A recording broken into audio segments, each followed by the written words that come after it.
I can never think of the Yuletide season without being recollected of a very unfortunate Christmas Eve many years ago on the remote Massachusetts island of Martha's Vineyard. Why, it must be 30 years ago if it's a day. We'd all gathered at... Oh, you fucking kidding me? He's got his Japanese lesson. Let me turn off that fucking alarm. Duolingo bird's coming after you now. Okay. Alarm's off.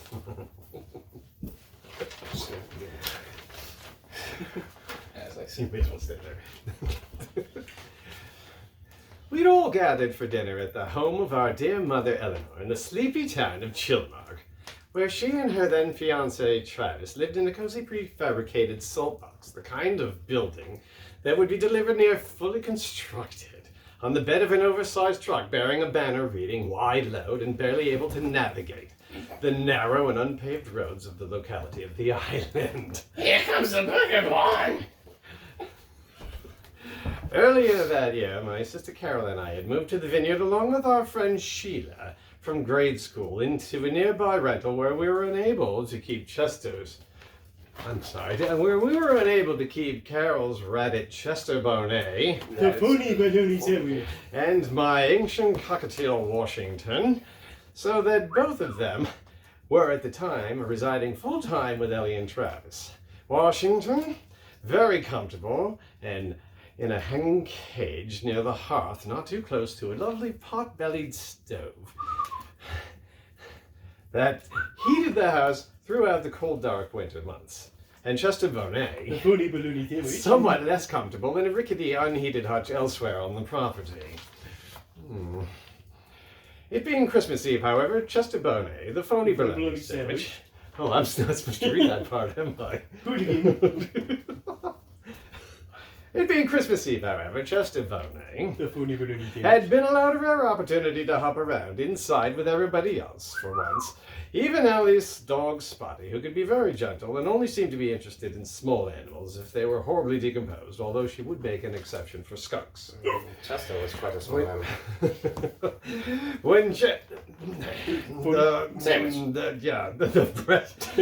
When Carol's rabbit hopped around, while Carol's rabbit hopped around, barely noticing Spotty, Washington sat at the open door of his cage, gleefully chirping along, with Christmas carols being broadcast over WGBH, the local Boston classical radio station. His cage door was usually open in case he felt like climbing around the outside of it, and he rarely flew very far from it unless something happened to startle him, which almost never happened. So there we were, all of us. Ellie, Travis, Carol, Sheila, My fish! Chester, Washington, and myself, all of us enjoying a nice cocktail hour, and all of us looking forward to a wonderful Christmas Eve turkey dinner. I wonder what's for dinner. Currently baking away in the oven. Well, maybe not Washington. Oh, and not Sheila either, who was a vegetarian and was going to cook herself a piece of salmon. Because that's not. Yes.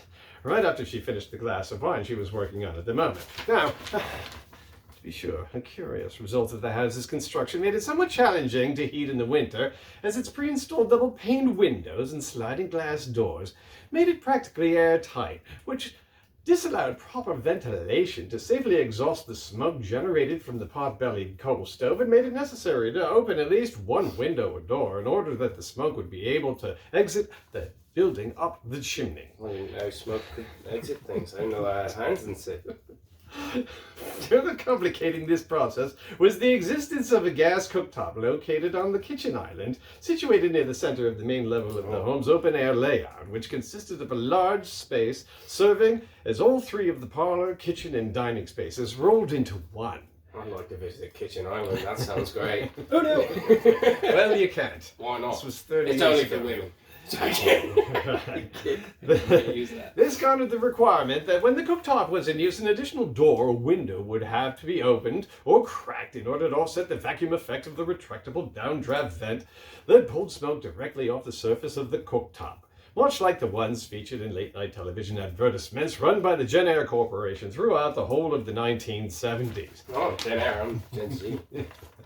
Now, I'm not saying that the consumption of alcohol played any part in anyone's decision-making abilities or processes that evening, but there was some debate over on just how far we should have been able to open one of the sliding glass doors on the back side of the house so that we'd have enough ventilation for all purposes without creating an opening large enough for Chester Bonnet to be able to escape the house, even though he was almost guaranteed that he wouldn't even try, since he wasn't feeling threatened by a drowsy Spotty the dog, or even any of us, no matter how much we drank, and he was perfectly content to just hop around inside of the house as opposed to outside, and maybe even dig up a houseplant or two if he thought he could get away with it. So it came to pass that when dinner was about 10 minutes out, Sheila drifted into the kitchen area of the... Not yet. And of the large downstairs pace to cook her fish, while Carol and Ellie saw to making sure that their wine glasses were well attended to, and Travis and I sat quietly and vigilantly drinking rum and tonics and making sure that the cooktop ventilator didn't end up pulling coal smoke back down the chimney and ruining Christmas, even though the sliding glass door was now open about a foot wide, and screw that rabbit if he was dumb enough to hop outside in this cold weather. What rabbit are we talking about again? That would be just a... No, You're putting babies every sandwich, right? Over by the hearth with me, Travis was muttering something to the effect that he wasn't very hopeful that his ex-wife, Ava, was probably highly unlikely to be dropping off his son and my stepbrother, Nelson, anywhere near on time for Christmas Eve dinner. When Ellie walked into the room, well, it was all one room, really, so she walked into the area, but she walked over by us and asked us if it was getting cold in the house, and could we shut the sliding glass door? It's getting cold. Can we shut the sliding glass door? Even just a little bit. But Travis had already seen that pot-bellied stove back up and smoke out the house one too many times before, and was about to say so when suddenly the front door of the house lurched open to reveal Nelson standing on the front stoop, who called out loudly to everybody, Look what I got! and what he had was a very large and excited yellow Labrador retriever that took about a second to survey the new people and animals and general butts to sniff in the house, and decided, no, larger than this. It was larger It's than bigger that. than that. Yeah. I'm bigger than that. Give me Spotty. No, that little one. This is Spotty. Spotty was sleeping. All right. When did those turn on? A couple minutes ago. Okay. I thought I lost where I was. Oh, okay. Okay, he took a second to survey the house, all the butts and everything, let out several energetic woofs, and pulled on his leash hard enough to bring himself to a full upright position. Close enough. As if he'd always walked around in such a human-like demeanor. Several energetic woofs. Now, Nelson, who was still in single-digit years at the time, would surely have been violently dragged off of his feet and into the room were it not for the fact that the leash immediately snapped, freeing the lad to decide for himself whether to confront a newly roused, agitated Spotty. Several pissed off wolves. Pissed off. Several. Act it out. Or Chester Bonnet. Or Washington. Or Washington. Thank you. Who had decided it was suddenly a good time to leave the safety of his hanging cage and fly. Oh, for God's sake.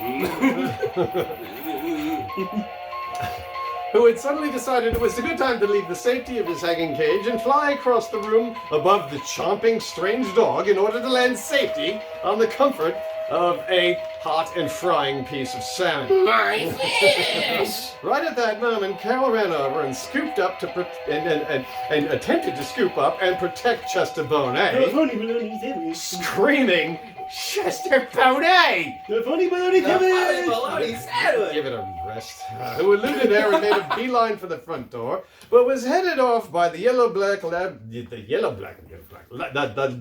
dog, and chased into the dining room. While my mom, Ellie, saw an opportunity to shut the goddamn sliding glass door, because for real, it was getting pretty damn cold in the It's asshole. getting so cold in this fucking house. Thought you were only going to swear in Japanese. So But nobody saw that happen because Sheila was swatting at Washington with that month's copy of National Geographic to get her the fish. hell off of her piece of fish. it's clearly it says, "Get off my Get off my fish! keeps going on. And I was trying to stop her. No one saw it. No one saw that happen because I was trying to stop her from killing an almost 20-year-old bird with a heavily bound magazine, and Travis had gone outside, slamming the door behind him to try and get his ex-wife, Eva. It's Ava. You weren't there. To try to stop honking her horn and flashing her car's headlights into the window, because neither of those things what were does helping. she And what mean did she by mean bringing some stupid hound over on Christmas Eve? But then, just then, the copy of National Geographic accidentally mashed the button to retract the cooktop ventilator, just as Washington flew off of the piece of fish and got his head lodged into the grate as it began to slowly sink into the kitchen island countertop, threatening to decapitate him. So I slammed him, harder than I probably should have, and he launched him across the room into the dining area, where he landed on the back of the yellow lab. And let out a nasty, angry squawk. Washington was the one that squawked, not the lab. Although neither of them were all that pleased at that point. But at least Carol had gotten a hold of Chester Bonet and was almost able to relax, for almost a whole second, before she noticed that the living room was filled up with so much smoke that it looked like something funny and smoky and That's like that stupid cloud monster from that fucking that show Lost. Like the cloud monster from the show Lost. He's right. Yeah. Like, Yeah, that's sure. stupid. It's a dumb show, but Sure. Thanks. it's a valid point. So anyway, the house was filled with smoke, and Travis came back inside just as all the smoke alarms went off, and apparently he had very little success convincing Nelson's mother to stop honking the horn. Now that the headlight beams coming through the window made cool foglight beams through the smoke, kind of nicely enhancing the New England coast. Who wrote this? New England clam Coastline. Coastline decor. Or were we able to see any of the decor itself or anything other than the beams themselves, and if everybody weren't screaming or barking.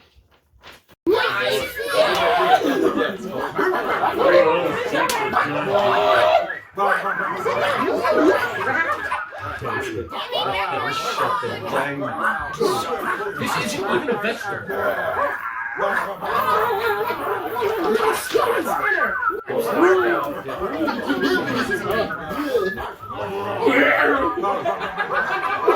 Shut the dang door!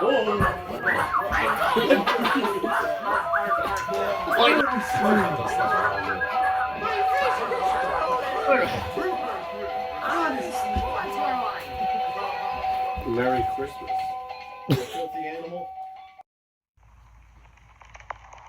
Now you can indoor grill everything you used to broil with the Gen Air Grill, because the Gen Air Grill has its own ventilator built right inside, so that even this close, it removes smoke, odors, and spatters. Extraordinary. The Gen Air Grill, for everything you used to broil.